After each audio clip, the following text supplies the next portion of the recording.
Hello guys, welcome back to my channel. My name is Sonali and today we are going to discuss industrial dispute. So what is industrial dispute? Disputes क्या होता है guys? कुछ जहाँ पे हमारी हमारी जो मेंटल लेवल होता है जब मैच नहीं करता है, हमारे जो भी डिमांड्स होते हैं वो फुलफिल नहीं होते हैं, तब वहाँ पे डिस्प्यूट्स होते हैं. मीन्स कि एक it's not kind of fighting, but हाँ, अगर जब हमारी डिमांड होती है कुछ कुछ चीज़ों पे हम ओके नहीं रहते हैं, फिर वहाँ पे हम जब डिमांड करते हैं, कंप्लेन करते हैं, तो it's a kind of a dispute. So according to industrial dispute 1947, it is a like बोल सकते हैं कि it is a differences between the employers and employers also, employees and employees.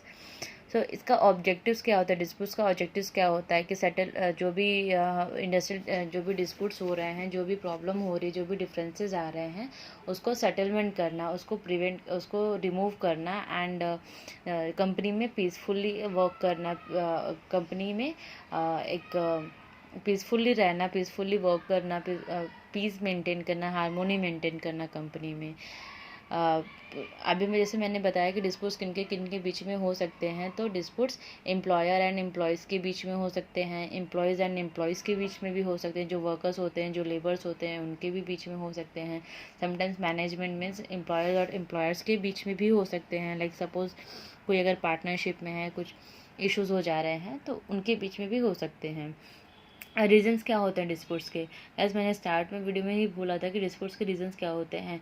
Work facilities आपको अच्छे नहीं मिल रहे हैं, वेजेस की डिमांड से, लाइक आपको वर्किंग आवर ज़्यादा हो जा रहे हैं, वर्क प्रेशर ज़्यादा हो रहा है, जो आपको लेबर हो रहा है वो ज़्यादा हो रहा है, बट आपको जो वेजेस हैं, जो behalf what is your work process और what is your hard work, compared to your hard work, you are getting a less wages. That time there disputes arises. Working hours related to working hours, related to the facilities of your company or industry, related to your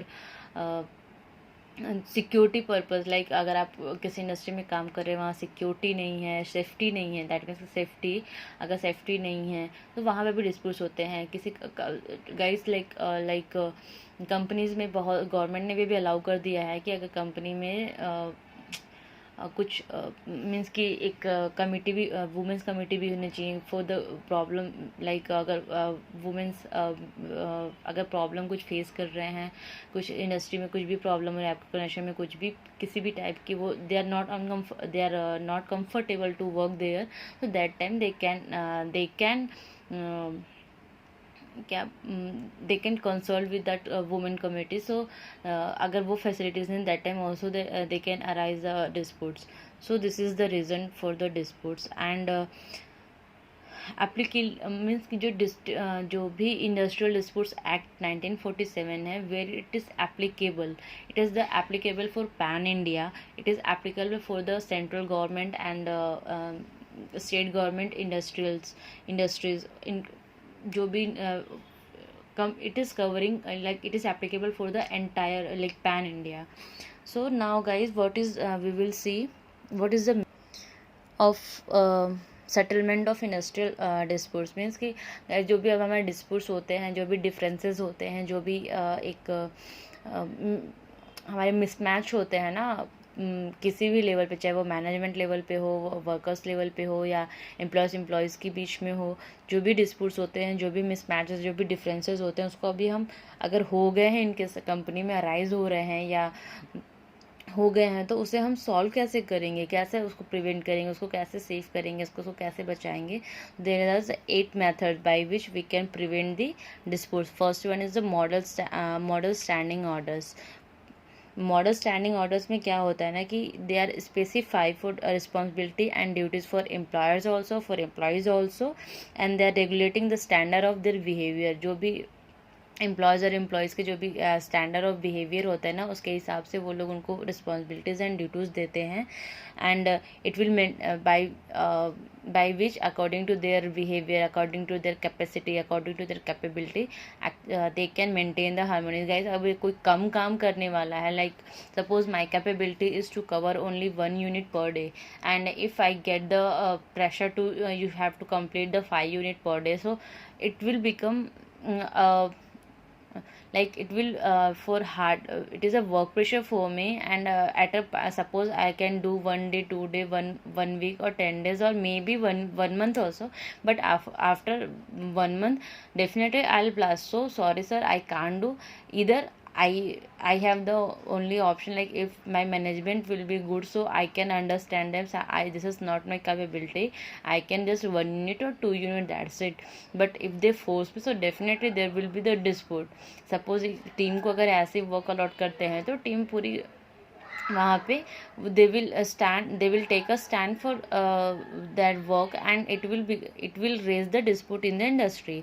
code of discipline क्या इसमें guys, code of discipline में भी companies जो होते हैं, जो भी industry होती है, उनको रूल उनको उन ड्यूटीज़ एंड रिस्पॉन्सिबिलिटी देते हैं, and they are it is form for the corrections and mediations and violence maintenance के लिए होते हैं. और क्या होता है कि इसमें जो भी डिसिप्लिन इंडस्ट्रीज़ की जो डिसिप्लिन ही होती है, जो भी डिसिप्लिन्स होते हैं, जो भी रूल्स होते हैं, they are following that rules, and they maintain the stoppage of the work, they avoid to work a stoppage. Okay, and the next one is collective bargaining. collective bargaining क्या होता है guys?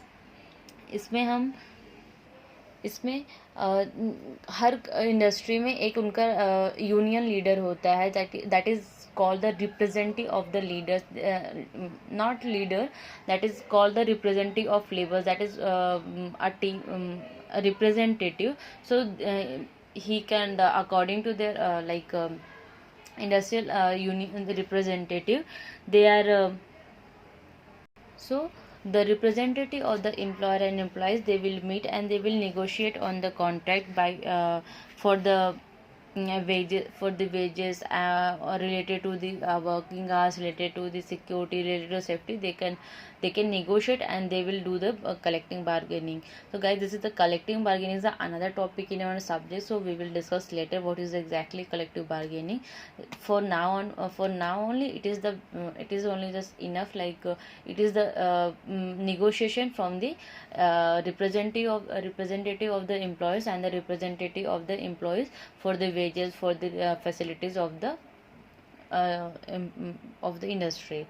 The next one is labor welfare official. labor welfare official जो होता है ना guys, वो according to 1940 Act 1948 जहाँ पे भी मोर देन 500 या उससे ज़्यादा जब वर्कर्स होते हैं, so they are assigning, like they are assigning a welfare officer who will provide the health and safety and welfare of the workers, would provide the facilities for the health and the safety and the factory welfare for the workers. The next one is joint management councils. joint management councils क्या होता है guys? वहाँ पे according to industrial resolution 1956 joint management council JMC set for the it is set for the like decision for making decisions for the. यहाँ पे क्या होता है ना guys, जो भी employers and employees होते हैं वो एक सेम इक्वल जो जॉइंट मैनेजमेंट काउंसिल्स है, इसमें जो कमेटी होती है वो इक्वल मेंबर्स होते हैं उसमें, एम्प्लॉयर्स के और एम्प्लॉयज़ के, और मैक्सिमम इसमें 12 हो सकते हैं, who should be anonymous and implement without any delay. यहाँ पे जो भी डिसीजन होते हैं वो प्रॉपर ट्रेनिंग देते हैं, इम्प्लीमेंटेशन होता है और वो भी विदाउट एनी डिले होता है. And the next one is tripartite bodies. Tripartite bodies क्या होता है गाइज? यहाँ पे जो होते हैं ट्राईपार्टिस बॉडीज, हमारे अगर इंडिया की बात करें तो there are several tripartite bodies like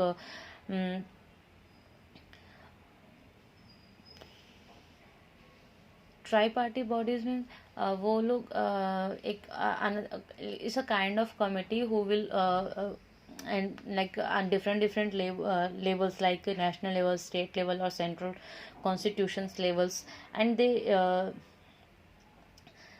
they can conference like national level पे कभी कभी कॉन्फ्रेंस होते हैं ना कि हाँ अभी जैसे कि यहाँ पे लेबर्स के कॉन्फ्रेंस हो रहे हैं, वहाँ पे every state they will come and they will form the party like वहाँ पे जो भी एक गैदरिंग होती है, अगर सपोज स्टेट लेवल पे हो रहा है तो स्टेट लेवल पे सारे लोग सारे कमेटी वाले आते हैं, समटाइम्स पार्टीज होते हैं, एंड जो भी उनकी प्रॉब्लम्स होती है, जो भी फैसिलिटीज, जो भी डिमांड होती है, they will demand. So it is the conference, it's a kind of conference of the state level, national level and the constitution level also. The next one is joint councils. Joint councils is set up for the whole unit and it's deal with the matters related to the maximum like optimum production and efficiency and productivity and the joint councils also like it is set up in that company who have the more than or above and more than 500 workers. So definitely that company should be a joint committee for the whole unit. Hope guys आप लोगों को understand, आप लोगों को समझ में आ गया होगा. If you have any problem, any query, then please write in the comment section. Definitely I will resolve your queries. Thank you.